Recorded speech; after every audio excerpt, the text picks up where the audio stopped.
Hello, everyone. Welcome to another edition of Longmont Senior Center Tech Connect. Today we're going to talk about browsers. What is a browser? Is it a good thing? So here's what we're going to talk about. First of all, what is a browser? What's its most important features and how do you use them? Things like bookmarks and syncing and so forth. What's the difference between a browser and a search engine? That's always a good question. And then we're going to go into some other important things to know, like security and advertising tracking, that sort of thing. And of course, we'll have a pop quiz. So what is a browser? Well, if you take a look at this drawing here, you can see that on the left, that's you surfing the internet. Right in the middle here is a window out to the internet. That's your browser. Essentially, your browser that is a window to the internet. Over here is the entire world, all of the internet. So, once upon a time, I never started a presentation with once upon a time, so I couldn't resist. There was a rich guy that lived in a big castle. You can see him here. And the castle had a big window. And that let him look out onto his land. But the rich guy gets bored. So, he commissions an artist to create an image of the ocean. And he sticks that in front of his window. Now he can see the ocean through his window. But then he gets greedy. And he wants to see every site, see what I did there, in the world. So he has an artist create many new views. And they're all rolled up and stored out beside the window. So now all he has to do is say, I want to see X, and X appears. What's this got to do with computers and browsers? Well, let's take a look. The rich guy is you in the castle. Your browser is the window looking out of the castle, and the many views that you can get, the sites, are the internet. And you can see here we have a big list of things that you can do with your browser. So you're probably familiar with most of these. So let's see how the browser works. When I say I want to see X, or I click on a link in an email, which you shouldn't do, by the way, unless you know exactly where that link's going, that X you entered is an address, and if it's an address, it takes you directly to that location. For example, www.wellsfargo.com. That will take me directly to Wells Fargo banking through my browser. If it's not an address, and the browser determines this by looking at it, it sends the string to your default search engine, like Google or Bing or DuckDuckGo. And the search engine runs out to its database on the internet, and it brings back pages that are related to the string that you entered. For example, here's how do you spell anti-disestablishmentarianism? So your browser is that window into the internet. It's really just an app, a program on your device, whether it's your phone or your computer or your tablet. There's quite a few different browsers, and you can see here we've got Opera, which used to be popular, not so much anymore. Google Chrome, which didn't used to be popular and is very popular now. Safari, which kind of stayed the same because Safari is the natural browser on Apple products. Firefox. We used to have Internet Explorer, which no longer exists. Microsoft's gotten rid of it. And they've replaced it with Microsoft Edge. These are all browsers. This is an app on your computer that's a window into the internet. It's almost a personal choice which one you choose. For example, I'm a Mac guy, so I use Safari most of the time, but often I will use Google Chrome as well. And very occasionally I'll use Microsoft Edge, which also runs on a Mac, but I also run Windows, so I can use Edge as well. But you have to notice that some browsers have a preference for specific devices. For example, Android is generally a Google product, so it uses Chrome, which is the Google browser. Apple, as we've mentioned, uses Safari. And just like any other app, different versions have been popular over time. So we've got this short little video here of all the browser popularity since 1993 through 2002. And it's kind of interesting. Netscape was actually what started all this, but you can see by 2000, Netscape is almost gone. Microsoft jumped in and came up with Internet Explorer, which was the dominant browser for a long time. And then Chrome came along, and things like Internet Explorer went way down. Safari stays about the same because the percentage of Apple computers to PCs stays about the same. And Firefox is getting pretty popular. So you can see that it's a personal choice which one you use, and that has changed over time. So how do you use the browser? We'll use Chrome as an example since it's a very popular browser. It's an app that's provided by the company Google, or actually its parent company called Alphabet. As a result, you can imagine Chrome, the browser, is tied very closely to everything Google. Google search engine, Google calendars, Google photos. Chrome knows those applications intimately. So how do we get started? Well, the first thing is you run Chrome on your device. You can see here, this is my Mac desktop, and you can see there's a nice little Chrome icon there, and if I click on it, it will open Chrome. Or on my phone, Chrome is also on iPhone as well as Android phones, and you click on that and it will bring up the Chrome browser. So let's take a look at the important parts of a browser. First of all, this is a page of Chrome, happens to be on my Mac, but it looks the same if you're on a Windows PC. The first part is the search or location bar, and we talked about that. If you enter a string into this, the browser will try to determine whether it's an actual address. Generally, it starts with www or HTTP or HTTPS, and it will try to take you to that location. Or if you just put a string of characters in there, like how do you spell anti-disestablishmentarianism, the search engine will go out and search for pages related to the string you entered. Generally, there's tabs. You can turn these on and off. I have them on here to show you. Tabs allow you to have multiple locations open simultaneously. So you can have multiple tabs, and you can flip back and forth between those tabs. There's generally some kind of favorites. These are favorite bookmarks.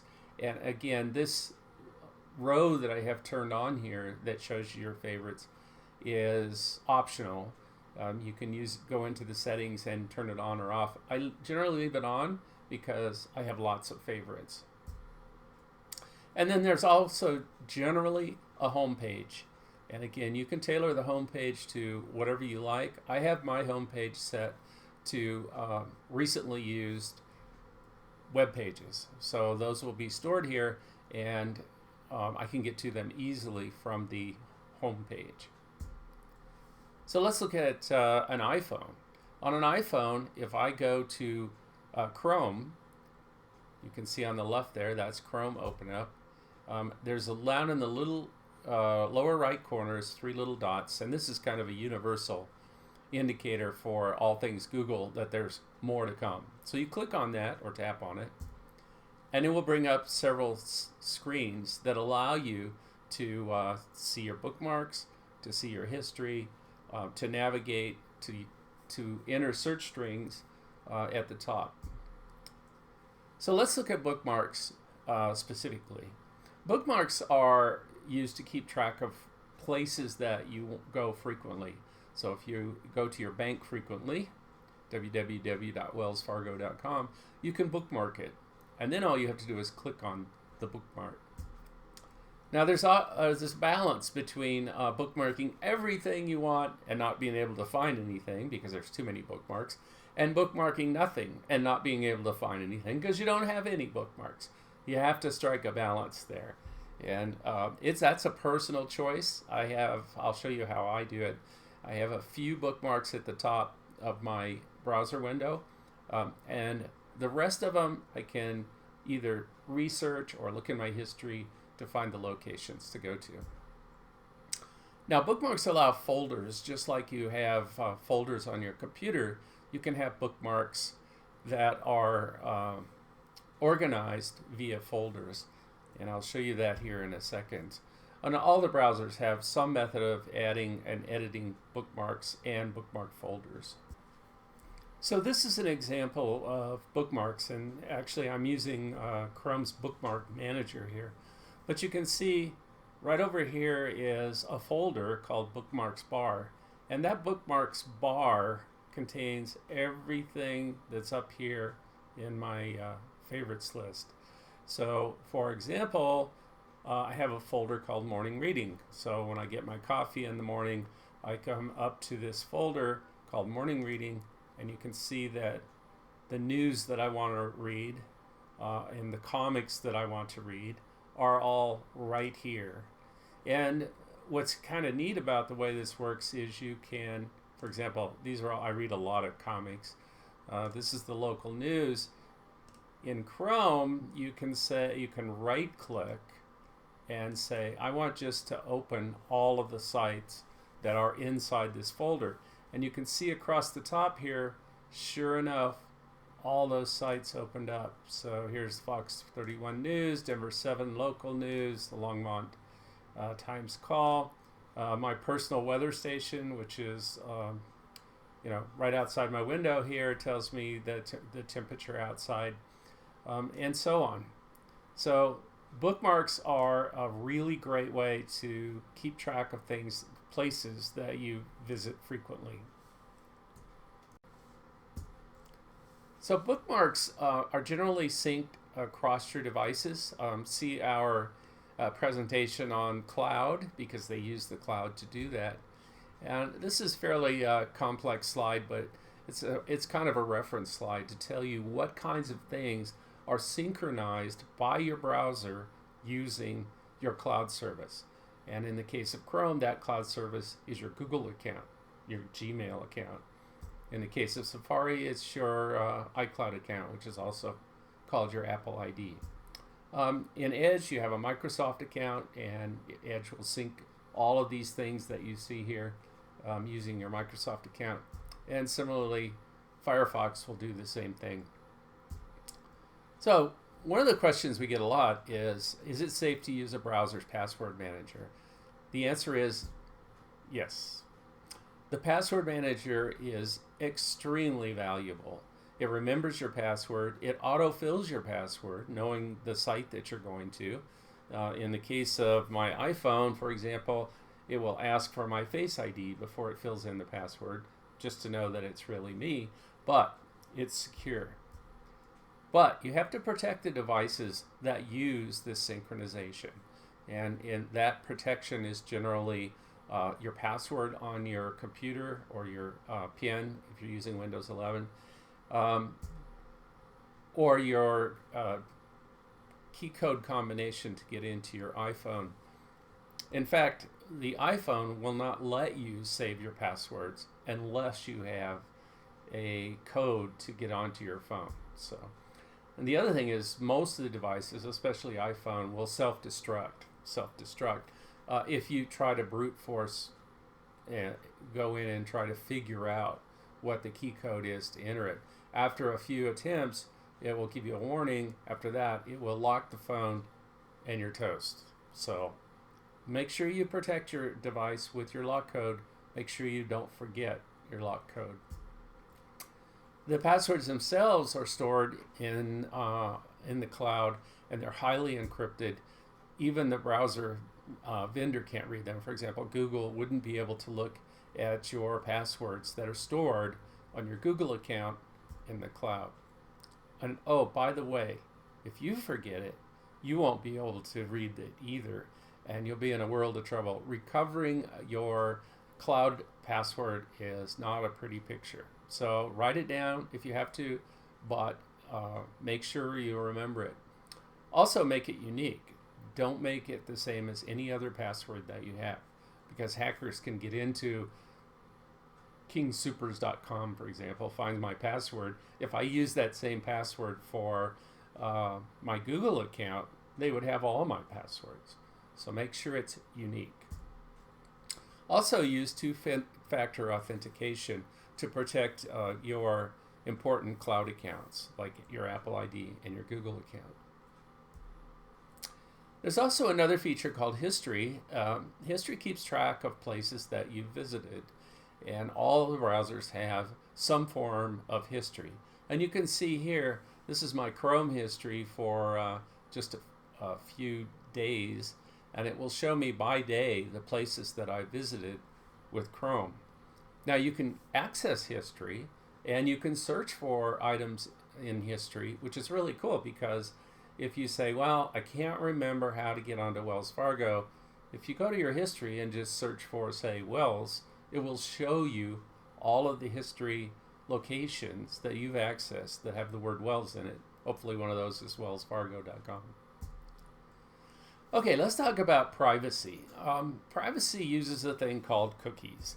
And cookies are these little blocks of data that get stored on your device while you're accessing a website. It's also called tracking. Cookies are generally useful, and sometimes they're essential for something that you're doing on a web page. For example, if I go to Amazon and I order some stuff and put it in my cart, the cookies on my computer tell the Amazon web page what items I have in my cart. So if I turn my computer off and then I come back later on and I log into Amazon, those items will still be in my cart because they are in cookies on my computer. It also tracks your browsing activity, which may or may not be a good thing. All browsers have a way of privately accessing web pages so that your activity is not saved, but we really haven't talked about that here. So generally, accept cookies when you're prompted. About 4 or 5 years ago, there became a rule that said you have to be notified that cookies are being stored on your computer, and different websites have different ways of doing that. Generally, you see a little prompt that says, "Hey, do you really want cookies?" If you turn them off, there's a pretty good chance the website won't work as intended. So generally, it's a good sign to accept them. Yeah, you're being tracked. There's no question about it. You know, if I go on to Amazon and I search for a computer monitor, and 3 minutes later I get on Facebook, I'm going to have computer monitor advertisements. But I think of it like watching live TV. If anybody watches live TV anymore, and an advertisement comes on, if that advertisement's going to show up regardless of what I do, it might as well be something that I'm interested in, which is exactly what's happening on the web. You're getting advertisements that reflect a profile that's created by the data collection people. Almost 99% of the time that's Google, because Google makes their money selling advertising and profiles of people. But, you know, I'm going to get those advertisements one way or the other, so I might as well be looking at something that I care to purchase. So cookies are used to develop a profile for you. It's everything you can imagine. Your demographics, where you live, where you go, quite often that's taken into account, what you purchase, what you search for. All those things are used to create a profile of you, and there's almost no way to prevent that, even if you turn off cookies. And this is what I was talking about. If you do turn it off, they'll just guess about your profile, and actually it's a lot more than a guess, because they know how old you are, they know where you live, and you're going to get adverts that fit that profile. Okay, so let's look at the difference between a browser and a specific app that provides you some functionality. And we've talked about this. A browser is the window into the internet. It's a general purpose program. It takes the code that's on web pages and it presents it to you on your computer. So generally, online vendors will provide you with an app that's specific to their outlet. And this generally pertains to phones like Androids and iPhones. You can download an app from the App Store for just about any other kind of store that you visit. For example, you can see here my shopping folder contains Amazon, Walmart, Staples, Lowe's, Home Depot, and so on. A specific app generally will provide you a better user experience than using your browser. The reason for that is your browser is a general purpose program that takes code that's out on the web page and presents it to you on your computer. There's a lot of functionality there, but there may be things that the vendor wants to provide to you that can't be handled by a browser. And for that reason, and plus it's just designed specifically for that store. For that reason, a browser is generally plus or minus not as good a user experience as an app that's designed specifically for that vendor. A good example of that, and this is my soapbox, is reading email. Many people read email by getting on their browser, opening up Chrome or Safari, and going to mail.google.com. And then you got your Gmail right there on your browser. The alternative, of course, is to use the Mail app that comes with your computer. And there are some advantages to using the Mail app on your computer, but I'll have to say that most people or many people use their browser straight away, and there's nothing wrong with that. It's whatever you're used to. So, pop quiz here. We told you there would be one. First of all, what's the difference between Chrome and DuckDuckGo? And the hint here is that's the same thing as asking what's the difference between Safari and Google. And of course, the answer is that Chrome's a browser, as is Safari, and DuckDuckGo and Google are search engines. So Chrome and Safari are a program. The search engines are web pages that search for other web pages. Should I read my email using the Mail app that came with my device or a browser? And I catch all kinds of flack from my fellow SCTC folks because many of them read their email using a browser. Like I said, it's whichever you prefer, whatever you're used to.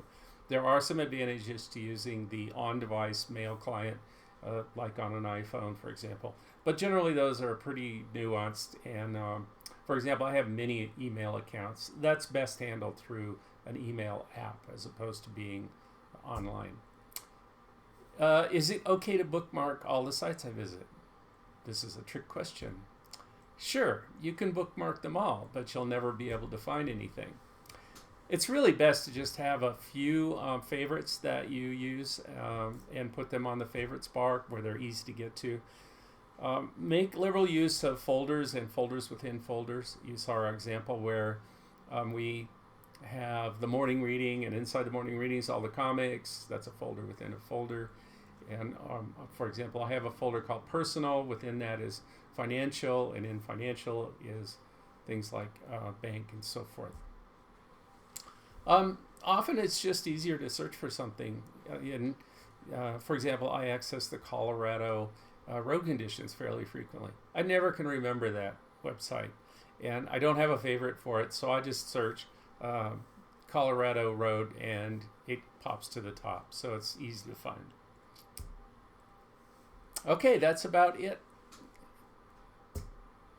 Here's some reference sites that you can go to for managing bookmarks and such. Again, just search for it. How do you manage Google Chrome bookmarks? Just Google that or search for it, and you'll find lots of web pages that describe it. Thanks again for visiting, and we'll see you again soon.